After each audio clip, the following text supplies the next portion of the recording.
Hi, I'm Brad Walls, home of Custom Xbox 360 controller painting. I'm here today to tell you about a great offer now available. Today I'm just releasing a new video that you can buy of how to paint your controller like the Red Tiger, Green Phantom, all the designs I have done, including Blue Tiger, the Bloody Zebra. Everything's included. A step-by-step tutorial to make your controller paint job last yourself and for you to spice up your friends to maybe earn a little extra cash. You know, I've had many questions about how I do it, and I've kind of finally figured out a way to let you guys do it yourself, but not lose all my customers. You can still send me a controller, and I can still do a professional paint job on it now, where I have now painted over 100 controllers. Yet, I still get people who say, I live in England, I don't want to pay shipping costs, so this is mainly for you guys. So click on the link below, and you guys will be able to, actually don't click on the link below, there's not going to be a link below, but go to my homepage and send me a message asking to buy the controller, or buy the video. You can either buy it through PayPal or send me a check in the mail, and how this will work is I will give you a 3-day pass to watch the video in preform. You are not allowed to record the video or, you know, make copies of the videos or anything. That's illegal, and you'll be prosecuted by law with an FBI, $250,000. So I wouldn't be doing that if I were you guys. My dad's a lawyer, so, you know, we can do that. Thanks a lot. I hope you guys go check it out.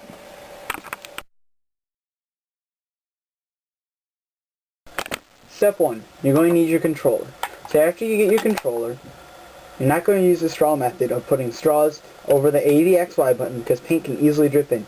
You want to take your controller apart. Now this may be scary for some of you, but it's actually quite simple.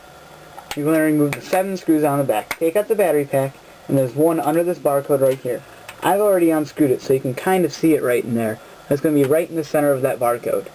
So you got 1, 2, 3, 4, 5, 6, 7. After you've taken out the 7 screws on the controller, what you're going to want to do is you're going to take your controller and flip it over.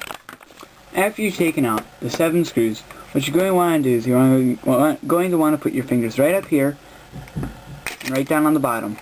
And as you put your fingers on the bottom, you're just going to want to simply pull out like that, as I just did, and pull the top away. And you see, these are the rumble pads. You want to be very careful with these. These can be pulled out by accident, but it usually doesn't happen. So now what you want to do is you want to take your controller, holding the motherboard in, flip it over. Take the 2 joysticks and gently push down them. The whole thing should just pop out. All the buttons and everything.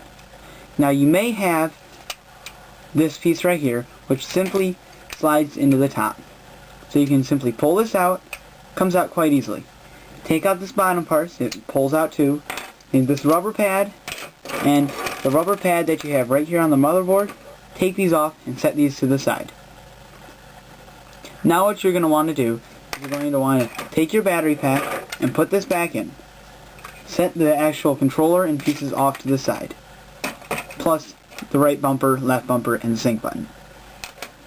Now what you're going to want to do is take off your joysticks, just like this.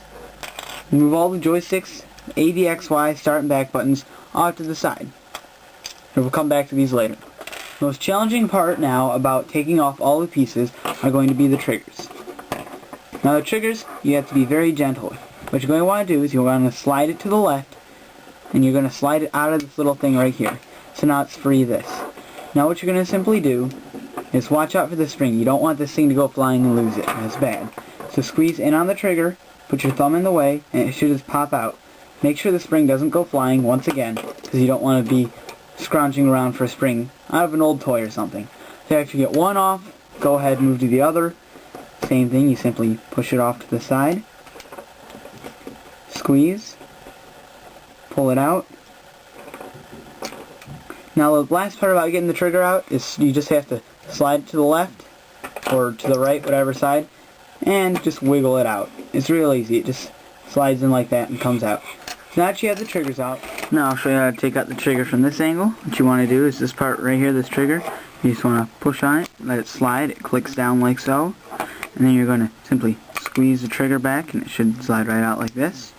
Take the spring, set this off to the side, take the trigger and it just slides and wiggles its way out. So it's like this, slide, comes right out. Set that off to the side. Now take your motherboard, set this off to the side with the springs, the D-pads, and everything else off here. And now we gotta work on preparation for painting everything else.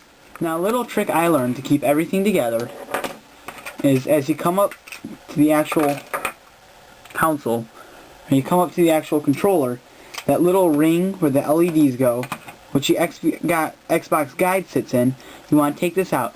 Do not paint this. This right here that the guide button sits in, don't paint this. Don't paint this. Take this, we'll come over here to the screws.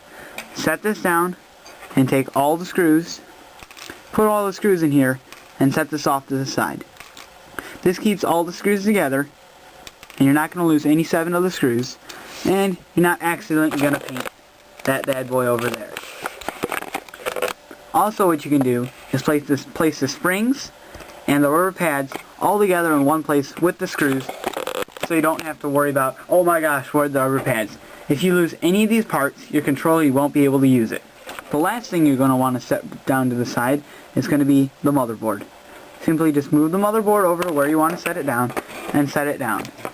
You know, keep it all together. Make sure the rubber molding pads aren't hanging off of something or anything bad. So it can't, put it in a safe place. You don't want dust collecting on this. You can put it in a plastic bag if you'd like to.